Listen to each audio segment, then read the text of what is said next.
नानी बोले एको बाटी तीनों बाटी खाले हाय रे नशा लागी जाए रे टकनी भागी जाए तीनों बाटी खाले हाय रे नशा लागी जाए रे टकनी भागी जाए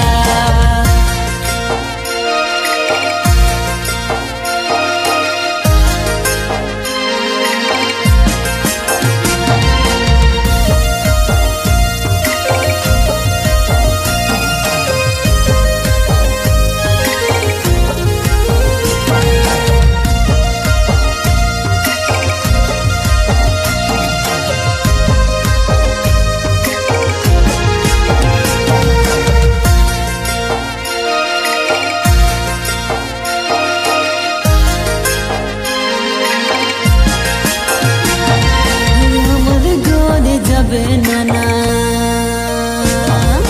हमर गोद जाबे नाना